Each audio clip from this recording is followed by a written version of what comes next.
Here's an introduction to galactic distances to accompany Chapter 26 of the textbook Astronomy from Open Stax. Now, by galactic distances, what I mean here is not only how do we determine the distance to galaxies, but what do we use those for?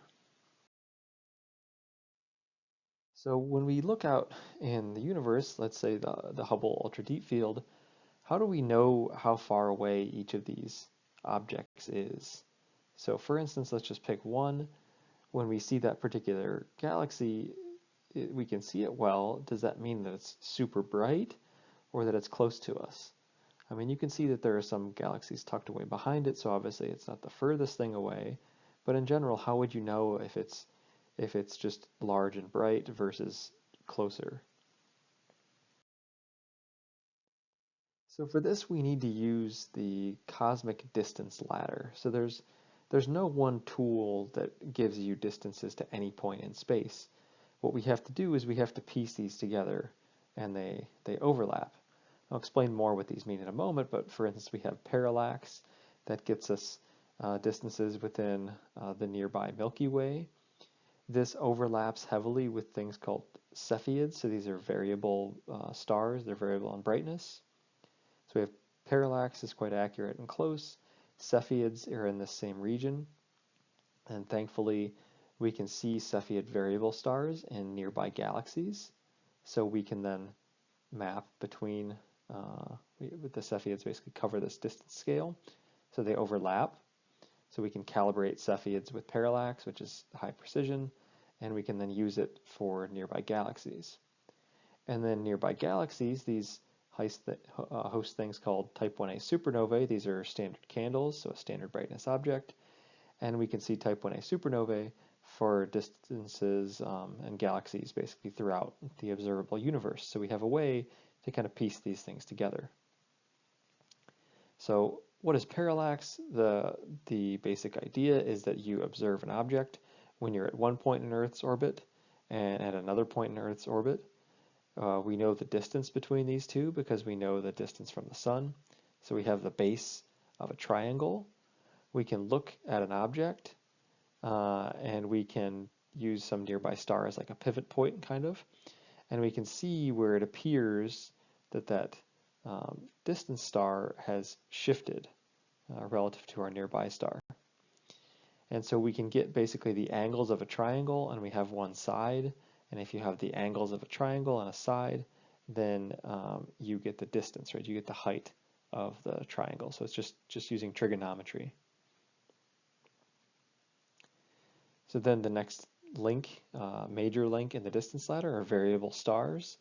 And so the idea here is that the intrinsic brightness is directly related to the period of the brightness change. So here we're looking at a famous Cepheid variable star, where we're looking at the brightness here, goes down and then up and down and up again. The physical reason for this has to do with something called the opacity, the absorption of light.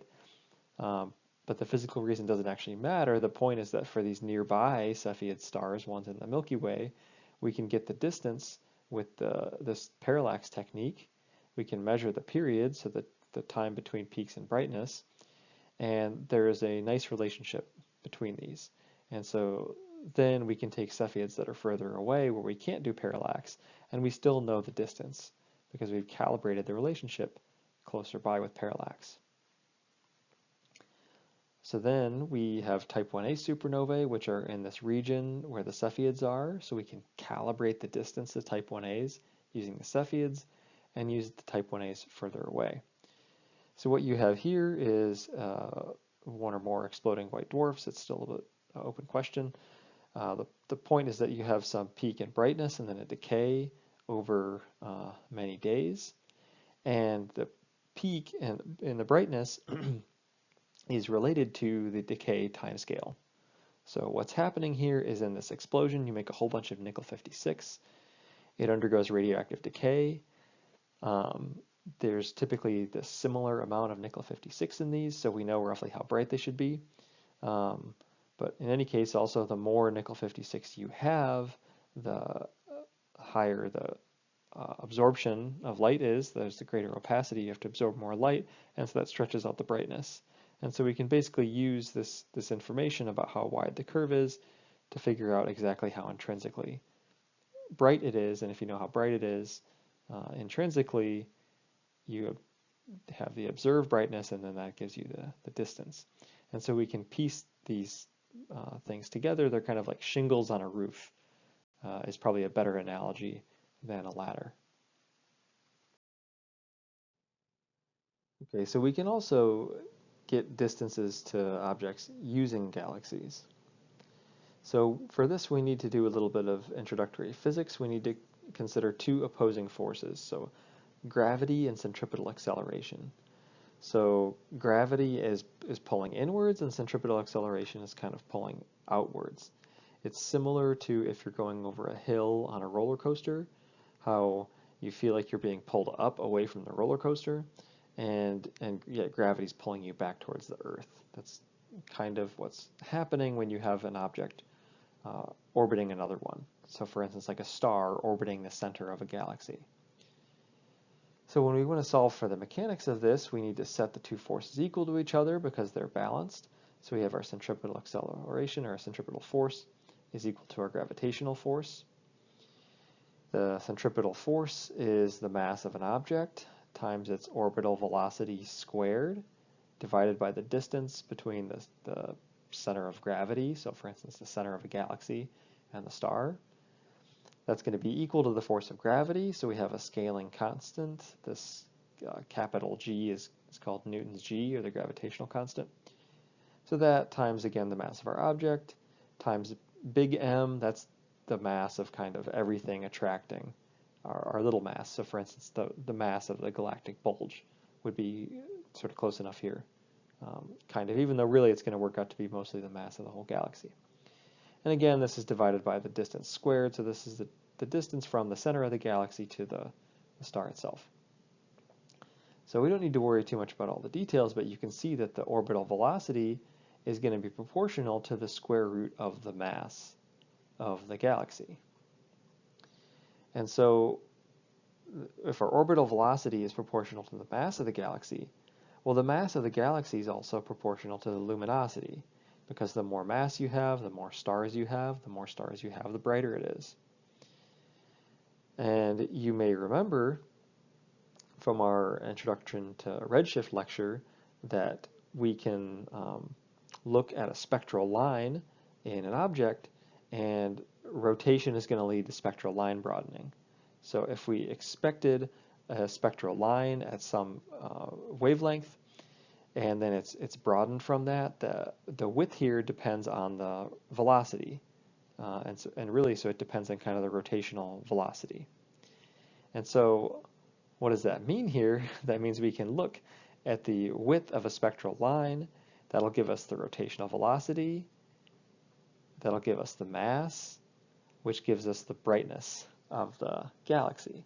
And so you then know the intrinsic brightness, and if you know that, you know the distance. So the intrinsic brightness of a galaxy is going to be directly related to the line broadening, and this is something known as the Tully-Fisher relationship.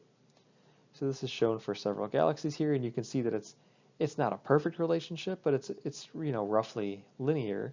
And so just from looking at the width of spectral lines, you can figure out the distance to a galaxy, which is kind of amazing. Now this is only going to work for spiral galaxies and not elliptical galaxies, and that's because you need your stars to kind of be orbiting coherently in one direction. But nonetheless, you have a powerful way to figure out how far away galaxies are. Okay, so we can push this further. So with our spectral lines that we measure from a galaxy, we can look at the broadening, right? The spectral line broadening gives you the velocity, which gives you the mass of the galaxy, gives you the brightness, which gives you the distance. You can also look at the redshift. So how far in wavelength is that spectral line shifted just due to its velocity, due to its motion. And this, you can collect this data and you come to the remarkable conclusion that everything is moving away from us, and the further away you are, the faster you're moving. So this is the original plot from Hubble. the velocities in the vertical axis, the distances in the horizontal axis, and the points here are objects, and you see there's a relationship that clearly the further away you are, the faster you're moving from us. So this is known as Hubble's Law.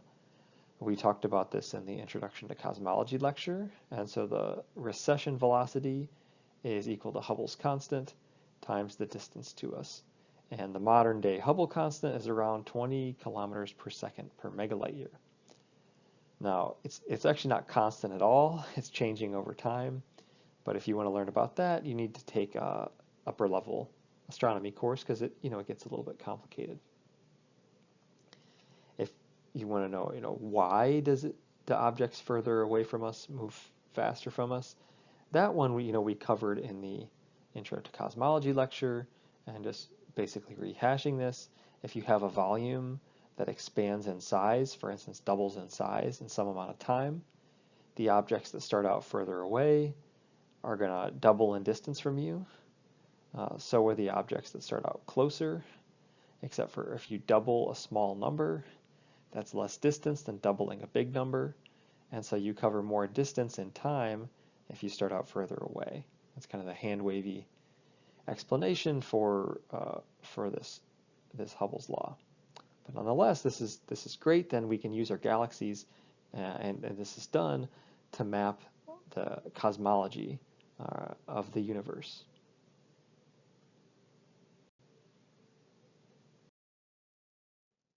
And that is it for this introduction to galactic distances for Astronomy 1000.